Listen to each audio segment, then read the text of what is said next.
Vote दे बिहारी और नौकरी ले बाहरी, ये अब नहीं चलेगा।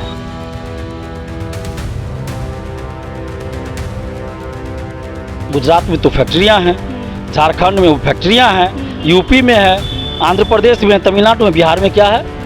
बिहार के लोग यहाँ से ट्रेन भर के मुंबई, कोलकाता और गुजरात, आंध्र प्रदेश जाते रहेंगे सब दिन क्या? ये लोग सिर्फ और सिर्फ बिहार की 14 करोड़ जनता को गुमराह कर रहे हैं। वोट दे बिहारी और नौकरी ले बाहरी, ये अब नहीं चलेगा। ये बोल जो है, ये नारा जो है आज पटना की सड़कों पर गूंज रहा था। ये नारा लगाने वाले पटना के छात्र थे, बिहार के छात्र थे, जो डोमिसाइल नीति को लागू करने को लेकर के कई दिनों से अपनी आवाज़ उठा रहे हैं। आज बड़ी संख्या पर जो है पटना के जो अभ्यर्थी है वो सड़कों पर उतरे थे और उनके सबसे आगे थे छात्र नेता दिलीप, जो भी हमारे साथ हैं। इनसे पूछेंगे कि आप लोग कह रहे हैं कि वोट दे बिहारी और काम ले बाहरी, अब ये नहीं चलेगा, आपको लगता है कि अब ये नहीं चलेगा? बिल्कुल नहीं चलेगा। वोट अगर बिहारी से लेना है तो आपको नौकरी भी बिहारी को ही देना पड़ेगा। ठीक है, 10% सीट ओपन रखिए जिसमें बाहरी भी आ सकते हैं, बिहार के लोग भी आ सकते हैं, लेकिन आप ये 199 बाहरी और 63 बिहारी, ये चीज़ अब नहीं चलेगा। आप 90% डोमिसाइल बिहार के सभी वैकेंसी में लागू कीजिए, 10% सीट ओपन रखिए, 90% पे सिर्फ और सिर्फ बिहारी स्टूडेंट का सिलेक्शन होगा और 10% सीट ओपन है जिसमें बिहार के लोग भी जा सकते हैं, बिहार से बाहर के लोग भी जा सकते हैं मार्क्स के आधार पे। और ये सब में हो, बीपीएससी, टीआरई, दरोगा, सिपाही, बीएसएससी, लाइब्रेरियन, सब में हो। और प्राथमिक शिक्षा चूँकि मातृभाषा में देनी होती है तो वहाँ 100% डोमिसाइल लागू।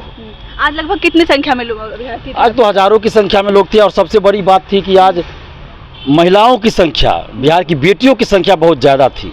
ये देखकर मेरा उत्साह और बढ़ गया और मेरा जो शारीरिक कष्ट है वो दूर हो गया आज आंदोलन के दौरान। और यही वजह थी, अब देखिएगा ना, हम बेल्ट लगा के चलते हैं, मुझे रेस्ट में रहना है, लेकिन फिर भी महिलाओं ने जो भागीदारी दिखाई, बिहार की बेटियों ने जो भागीदारी दिखाई, बिहार के बेटों ने जो सहभागिता दिखाई, उसको देखकर उस समय मैं अपना दर्द भूल गया था। तो मुझे अच्छा लगा। मैं उन सभी बिहार की बेटियों को, बिहार के बेटों को धन्यवाद दे रहा हूं दिल से, जो आज इस आंदोलन में शामिल हुए। मेरा एक सवाल है, जब पहली बार बीपीएससी के तहत नियुक्ति पत्र बांटी गई थी शिक्षकों को, उस समय भी ये डोमिसाइल वाला जो है सवाल उठा था, तो उस समय आंकड़े पेश किए गए थे कि 85% जो है बिहार के बच्चों को मिला है, सिर्फ 12% 15% जो है बाहरी को मिला है। ये सरकार जो है आंकड़ों की जादूगरी करती है। अच्छा। हम तो ओपन चैलेंज कर रहे हैं कि जो इस तरह का डाटा जारी करते हैं आके मीडिया के सामने डिबेट कर ले हम लोगों से। ये किसी एक चीज़ का आप डाटा दिखाकर आप ये कर रहे हैं कि 84% बिहारी या बाकी बाहरी, ये गलत डाटा है। आप पूरा ना वैकेंसी का दिखाइएगा। अब एससी या ओबीसी कैटेगरी में बिहार से बाहर का लोग नहीं आएगा, ये तो सबको पता है, तो आप उसका आप डाटा उसमें जोड़ दे रहे हैं। मतलब डाटा जो कलेक्शन होता है वो कैसे होता है? गड़बड़ी है। बिल्कुल गड़बड़ी। ये तो मन से डाटा बोला जाए। बीपीएससी से तो हम लोग मांग रहे हैं डाटा, कहाँ दे रही है बीपीएससी? फिर इन लोगों के पास कहाँ से डाटा आ गया? सार्वजनिक करे डाटा। मैंने आपसे उस दिन भी पूछा था कि आप नहीं चाहते हैं कि बिहार जो है वो नौकरी देने वाला राज्य बने? देखिए, बिहार तो नौकरी देने वाला राज्य बना ही है। इतनी ज़्यादा वैकेंसी आ रही है पूरे देश में, सबसे ज़्यादा पोस्टर्स लगे हुए हैं, तो इसके लिए धन्यवाद देते हैं हम। नीतीश जी को धन्यवाद दे रहे हैं, हम बराबर देते हैं, लेकिन इसका फायदा भी बिहारियों को मिलना चाहिए ज़्यादा। हम बाहरी का विरोध नहीं कर रहे हैं, बाहरी भी आए भी है। कहीं कोई दिक्कत हुआ है किसी को? महिलाएं शिक्षिका हैं गांव-गांव में, गुजरात से, यूपी से, सब जगह, आंध्र प्रदेश से, तमिलनाडु से, किसी को कहीं कोई दिक्कत नहीं हुआ है, न होना चाहिए दिक्कत। हम लोग मतलब अतिथि देवो भव पे चलते हैं, कोई दिक्कत नहीं होगी। लेकिन हमारा कहना है, गुजरात में तो फैक्ट्रियाँ हैं, झारखंड में वो फैक्ट्रियाँ हैं, यूपी में है, आंध्र प्रदेश में, तमिलनाडु में। बिहार में क्या है? बिहार के लोग यहाँ से ट्रेन भर के मुंबई, कोलकाता और गुजरात, आंध्र प्रदेश जाते रहेंगे सब दिन क्या? मतलब ये तो शिक्षित बेरोजगार को बना रहे हैं ना आप, कि शिक्षित बेरोजगारी बढ़ा रहे हैं कि यहाँ शिक्षक नहीं बनेंगे, वो जाके मजदूरी करेंगे। सत्ता पक्ष तो ये भी कह रहा है जो काबिल है उनको नौकरी मिल रही है। जब ऐसा बोल रहे हैं तो आरक्षण की जरूरत क्या है? जो काबिल है उनको नौकरी मिल रही है तो आरक्षण की जरूरत नहीं थी। तब तो आरक्षित सीट से इन लोगों को नहीं लड़ना चाहिए था। अगर आप काबिल है तो जनरल सीट से लड़ लेते। आरक्षित सीट से क्यों लड़ रहे हैं? जनरल सीट से लड़ लीजिए ना। अगर आप काबिल हैं, सही में आपको जनता के सेवक है, तो कहीं से लड़िएगा जो जीत जाइएगा।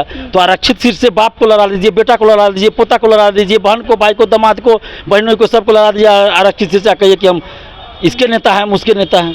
तो ये लोग सिर्फ और सिर्फ बिहार की 14 करोड़ जनता को गुमराह कर रहे हैं। अच्छा, आज जो आपने आंदोलन करने का जो निर्णय लिया था, डर नहीं लगा था कि लाठी डंडे भी बरसेंगे? क्योंकि बिहार में तो ये कंफर्म है कि कोई भी आंदोलन होता है तो उसमें लाठी डंडे की शुरुआत होती है। देखिए, आज लगा था कि लाठीचार्ज हो सकता है, हाँ।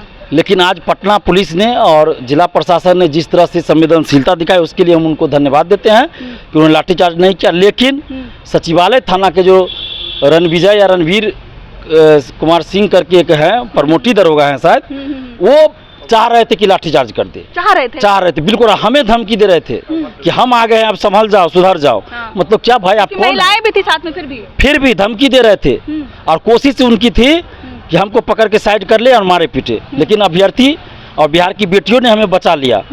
तो अब जो पटना पुलिस को और जिला प्रशासन को इसका जवाब देना चाहिए कि आप कैसे गुंडा को रखे हुए हैं। गुंडा है ये पुलिसकर्मी नहीं, गुंडागर्दी कर रहे हैं। और गांधी मैदान में उनकी ड्यूटी कैसे लगा दी आपने? सचिवालय थाना के हैं तो आपने वहाँ उनकी ड्यूटी मेरे ही आंदोलन में क्यों लगाते हैं हर बार? ये तो सचिवालय ये तो कहीं ना कहीं हमको लग रहा है कि शिक्षा माफियाओं की चाल है, कुछ ना कुछ खेल चल रहा है। तो प्रशासन को देखना पड़ेगा कि भाई आप गांधी मैदान थाना, कोतवाली थाना, फिर बहुत थाना को लगाए, लेकिन सचिवालय थाना को लगाना था लगाते, लेकिन इन्हीं को क्यों लगाए? क्योंकि ये बार बार हमारे आंदोलन में आकर लाठीचार्ज बिना मतलब करते हैं, हमें टारगेट करके मारते हैं। उन्हीं के मार के वजह से आज मेरा ये हाल है। देखिए इनको बेल्ट लगा हुआ है, मेरा कान खराब हुआ है उन्हीं के मार से। आपने ये भी कहा था कि आपको एक कान से सुनाई? बिल्कुल इस कान से, बायां कान से। ऑपरेशन भी हुआ है एम्स में, और फिर आज वो टारगेट करने की कोशिश में थे, लेकिन अभ्यर्थियों ने चूंकि हमें घेर लिया। ये डर नहीं लग रहा था कि आप पर FIR भी हो जाएगा, हिरासत में भी लिए जा सकते हैं? नहीं, ये डर रखेंगे तो आंदोलन क्यों करेंगे? अब आदत पड़ गई है। अच्छा। अपने हक और अधिकार के लिए लड़ना कौन सा गलत काम है? अगर अरेस्ट भी करेगी पुलिस तो क्या कर सकती है? हमने कोई गुनाह तो किया नहीं, अपराध तो क्या नहीं। लोकतंत्र में हमें ये आज़ादी है ना, संविधान के अनुच्छेद 19 में अभिव्यक्ति की आज़ादी है, तो ये हमसे कौन छीन सकता है भाई? पुलिस अरेस्ट कर सकती है लेकिन सजा नहीं दे सकती ना। सजा देना कोर्ट का काम है, कोर्ट में जाएंगे बेल मिल ही जाएगा, जैसा कि अभी तक होता आया है। धारा कितनों लगा दे, सबूत कहाँ से लाएंगे? हमने ना पत्थर फेंका, ना कागज का टुकड़ा फेंका, ना हमने गाली गलौज किया, ना हमने हिंसक बात की, तो कौन सी धारा लगाएंगे? गलत धारा लगाएंगे, सबूत देना पड़ेगा, कहाँ से देंगे? आप भी कुछ कह रहे थे? नहीं, बोल रहे हैं मैम कि बिहारियों को पहले मांग करनी चाहिए, और मान लीजिए स्टूडेंट कोई भी आता है तो उसके साथ एक सभ्य व्यवहार करना चाहिए, क्योंकि ये रोड पे कोई लेबर नहीं काम कर रहा है। आपको बात करने का तरीका होना चाहिए। आप कैसे दरोगा बन गए पहले तो ये डाउट होता है। आपसे अभद्र तरीके से बात? नहीं, हमसे नहीं, दिलीप भैया से कर रहे थे, तो उसी पे बोले मैम। आपका क्या कहना है जिस तरीके से आप लोग डोमिसाइल नीति की मांग कर रहे हैं? कई महीनों से कर रहे हैं, कई सालों से कर रहे हैं। नेता प्रतिपक्ष तेजस्वी यादव ने कहा है कि हम अगर आएंगे तो 100% लागू कर देंगे। विश्वास है आपको? हाँ, विश्वास है, लेकिन हल्का सा थोड़ा उनको पिछले बार ही स्टैंड ले लेना चाहिए था। अच्छा। कि डोमिसाइल जब सत्ता में थे, लेकिन उनसे थोड़ा चूक हुई। लेकिन ये अब जो है से अब तो चाहिए ही चाहिए। 99 सीट पे 99 बिहारी होता है और 193 जो है से बाहरी होता है। आंकड़े पेश किए जाते हैं कि 85% जो है यहीं के बच्चों को मिल रहा है। नहीं, ये गलत है, ये गलत है। आंकड़े गलत है। चलिए, तो क्या लगता है कि कोई इसका निष्कर्ष निकलेगा? हाँ, निष्कर्ष निकलेगा। हम लोग आंदोलन आज आंदोलन हुआ वो अच्छा रहा, और साथ साथ में जो आज का जो आंदोलन रहा वो आज इसमें लड़कियां बहुत सारी भागीदारी रही है। अच्छा, हाँ, लगभग हमको लगता है कि 700 से 800 के बीच में होगी लड़कियां थी। और लड़कों की संख्या मतलब लगभग मैंने 5-7 हज़ार लड़का देखने को मिला आपको बिस्कोमान के लगभग गांधी मैदान के पास जो देखने को मिला। उसके बाद फिर कमेटी बना कि 5 आदमी को ले जा करके मुख्यमंत्री से मिलाया जाएगा। लेकिन ले जाने के बाद में वहाँ से एक अधिकारी से बात कराया गया। हालांकि जो नेता हमारे हैं दिलीप जी, वो गए और उनसे बात होने के बाद हुआ कि भाई कि 7 दिन तक के टाइम लिए कि 7 दिन के बाद आज वक्त मिला है।